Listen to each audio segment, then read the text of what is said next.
9 मार्च 2021। क्या आप जानते हैं कि 2018 में कैग ने अपनी एक रिपोर्ट में बताया था कि सन 2013-14 से सन 2015-16 के बीच एफसीआई ने हरियाणा के कैथल में अडानी ग्रुप के गोदाम में इसकी औकात के मुताबिक गेहूं नहीं रखा और खाली जगह का किराया भरती रही। इसके चलते उसे तकरीबन 6.5 करोड़ रुपए उसके फालतू में खर्च हो गए। मोदी सरकार के उपभोक्ता मामले, खाद्य और सार्वजनिक वितरण मंत्रालय, जिसके अंडर में एफसीआई आता है यानी food and corporation of India, उसने कैग को चिट्ठी लिख करके मांग की है कि इस पैराग्राफ को रिपोर्ट से हटाया जाना चाहिए। इस पैराग्राफ, बोले तो, जो मोदी जी ने अडानी जी को खाली डब्बों के पैसे दे दिए, उस पैराग्राफ को। मगर कैग ने कहा है कि ये पैराग्राफ हटाया नहीं जा सकता है और उसका आकलन सही है। पूरा खुलासा वेबसाइट द वायर ने अपनी रिपोर्ट में किया है। ये जो 6.5 करोड़ रुपए मोदी जी ने अडानी जी को फ्री फंड में दे दिए, इसके बारे में कैग ने एफसीआई को फटकार लगाते हुए लिखा था कि इस फालतू के खर्च के चलते टैक्स पेयर का 6.5 करोड़ रुपए बेवजह खर्च किया गया है। मंत्रालय अब कैग के पीछे पड़ा है कि वो इसे हटा दे, मगर कैग हटाने का नाम नहीं ले रहा। हो सकता है कि इस बात से एक बार की किसी को फख्र महसूस होने लगे कि कोई तो है जो सही से हिसाब किताब पर ध्यान दे रहा है। मगर आगे जो हम बताएंगे वो ऐसे किसी भी फख्र को मिनटों में छू मंतर करने वाला है। एक और आरटीआई से भारत के नियंत्रक और महालेखा परीक्षक यानी कैग की रिपोर्ट्स को चौंकाने वाला खुलासा हुआ है। द न्यू इंडियन एक्सप्रेस को आरटीआई के तहत जो जानकारी मिली है वो चीख चीख कर बता रही है कि साल 2015 से साल 2020 के बीच कैग की रिपोर्ट में 75% की गिरावट आई है। साल 2015 में कैग ने 55 रिपोर्ट्स पेश की थीं, लेकिन साल 2020 तक इसकी संख्या घटकर महज 14 रह गई है। कैग रिपोर्ट में 75% की गिरावट मामूली बात नहीं है। इसका एक मतलब ये भी है कि मोदी जी जो कर रहे हैं, कैग उसका चौथाई या आधा नहीं, सीधे सीधे पौना काम चेक ही नहीं कर रहा है। ऐसे में बिना कैग रिपोर्ट के ये पता ही नहीं चल सकता कि मोदी जी किस मद में कहाँ क्या खर्च कर रहे हैं, और उससे भी बड़ी बात ये कि कहाँ बेवजह खर्च कर रहे हैं। दरअसल कैग की रिपोर्ट्स के जरिए ही सरकार की वित्तीय जवाबदेही तय होती है, और अगर सरकार द्वारा कोई अनियमितता की जा रही है तो उसका भी खुलासा होता है। अब जैसे इसी सूचना में पता चला कि आज तक मोदी जी ने नोटबंदी की ऑडिटिंग ही नहीं होने दी है। वो नोटबंदी की ऑडिटिंग क्यों नहीं होने देना चाहते, इसका अंदाजा आपको इसी से लग सकता है कि कैग रिपोर्ट कांग्रेस की अगुवाई वाली मनमोहन सिंह की सरकार को इन्हीं रिपोर्ट्स की वजह से, इन्हीं कैग रिपोर्ट्स की वजह से हार का सामना करना पड़ा था, क्योंकि यूपीए के कार्यकाल के दौरान हुए ये घोटाले चुनाव का मेन मुद्दा बन गए थे।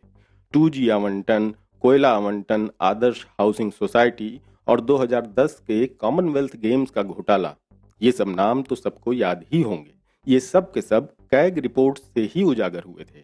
यूपीए सरकार के कार्यकाल के दौरान हुए इन तमाम घोटालों को भारत के नियंत्रक और महालेखा परीक्षक की रिपोर्ट्स ने उजागर किया था। इसके चलते तत्कालीन यूपीए सरकार की छवि की, इमेज की धज्जियां उड़ गई थीं, और इसका फायदा बीजेपी ने खूब उठाया था।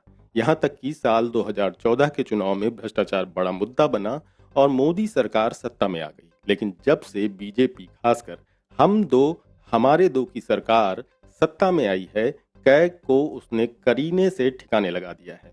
भ्रष्टाचार के मुद्दे पर लोकपाल आंदोलन की बेंच पर बेताल की तरह सवार होकर मोदी सरकार आई थी, लेकिन एक बार सत्ता में आने के बाद व्यवस्था में पारदर्शिता की बात भुला ही दी गई। और तो और, जो इसके पहले यूपीए सरकार के दौरान पारदर्शिता थी वो भी सिरे से गायब है। द न्यू इंडियन एक्सप्रेस ने अपनी रिपोर्ट में कहा है कि एनडीए सरकार के शुरुआती सालों के दौरान संसद में कैग रिपोर्टों की संख्या 10 सालों में सबसे अधिक थी, लेकिन उसके बाद संख्या में लगातार गिरावट आई है। एक बार कैग के काम की भी थोड़ी जानकारी ले ली जाए और उसका महत्व भी समझ लिया जाए। भारत के नियंत्रक और महालेखा परीक्षक भारत के संविधान के तहत एक स्वतंत्र प्राधिकरण है।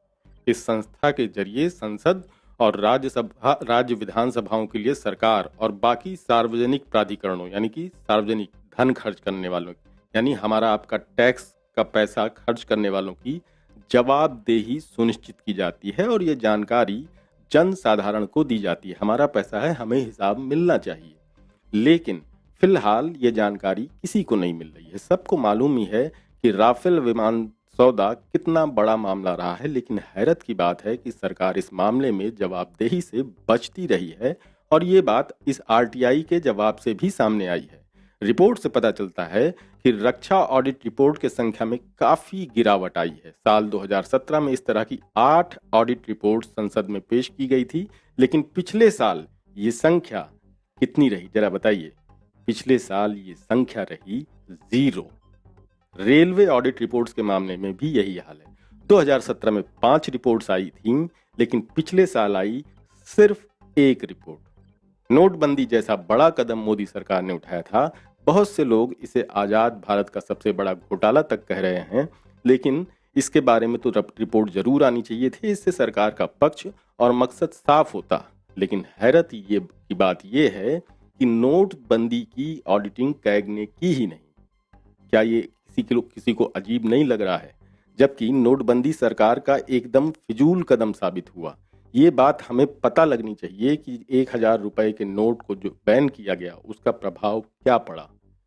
इसकी कैग ऑडिटिंग होनी चाहिए, लेकिन नोटबंदी से कुछ भी नहीं पता चला। जबकि इस मामले में संस्था की जिम्मेदारी बहुत बड़ी थी। इस सुस्ती का जवाबदेह कौन है, कोई खबर नहीं है।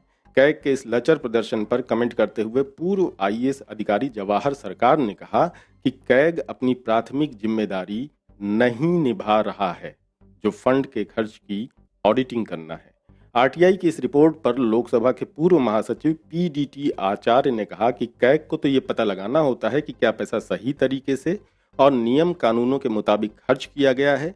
कैग को सरकार के सभी लेन देन की जांच करनी होती है। इसका मतलब है कि कैग ने ऑडिट के लिए कम मामलों को उठाया या फिर उन्हें खर्च में कुछ भी गलत नहीं लगा। मामला केंद्र तक ही सीमित नहीं है। केंद्र के साथ ही बीते कुछ सालों में विधानसभाओं में ऑडिट रिपोर्ट्स को पेश करने में भी खासी देर हुई है। विशेषज्ञों का मानना है कि रिपोर्ट पेश करने में हुई देर से उसका प्रभाव कम हो जाता है। साथ ही साथ सरकार में गैर जवाबदेही के चलन को भी बढ़ावा मिलता है। वित्तीय वर्ष 2017-18 से संबंधित कम से कम 9 राज्यों के लिए कैग की ऑडिट रिपोर्ट अभी भी विधायकों और हमारे आप जैसे नागरिकों के लिए उपलब्ध नहीं है। जबकि वित्तीय वर्ष को खत्म हुए 3 महीने से भी ज्यादा का समय बीत चुका है। ये राज्य आंध्र प्रदेश, बिहार, झारखंड, मध्य प्रदेश, उड़ीसा, तमिलनाडु, तेलंगाना, त्रिपुरा और पश्चिम बंगाल, माफ कीजिए, वित्तीय वर्ष को खत्म हुए 30 महीने से ज्यादा का समय बीत चुका है इन पे। इस तरह की देरी के चलते रिपोर्ट पेश होने के बाद वाले कामों जैसे लोक लेखा समिति यानी पीएसी और सार्वजनिक उपक्रम समिति यानी सीओपीयू की निगरानी प्रक्रियाओं पर गहरा प्रभाव पड़ता है, क्योंकि जब रिपोर्ट ही पेश नहीं होगी तो आगे एक्शन कैसे लिया जाएगा। इस वजह से संबंधित मामले पर विभागों द्वारा एक्शन टेकन रिपोर्ट यानी एटीआर जमा करने में भी देरी होती है। ये ऑडिट रिपोर्ट के असर को प्रभावित करता है। अब सवाल उठता है कि ऑडिट रिपोर्ट को पेश करने में हुए देरी के लिए कौन जिम्मेदार है? क्या चुनी हुई सरकारों को दोषी ठहराना चाहिए या फिर कुछ हद तक या कुछ मामलों में कमियां राष्ट्रीय लेखा परीक्षक संस्थान में भी हैं? जो भी हो, ये जिम्मेदारी तो सरकार की है ही कि वो विभिन्न मामलों में जो भी विवाद है उसमें अपनी स्थिति साफ करे, और ये सफाई ऑडिट रिपोर्ट के जरिए ही पेश की जा सकती है। तमाम वित्तीय अनियमितताओं को लेकर मोदी जी की सरकार पहले ही तमाम सवालों के घेरे में खड़ी है। सबसे बड़ा मामला नोटबंदी और रक्षा सौदे हैं। इसलिए ऐसा लगता है कि सरकार की खुद की कोई दिलचस्पी इन रिपोर्ट्स में नहीं बची है। इसलिए कोई ना कोई वजह खोज कर जानबूझ करके देरी की जा रही है।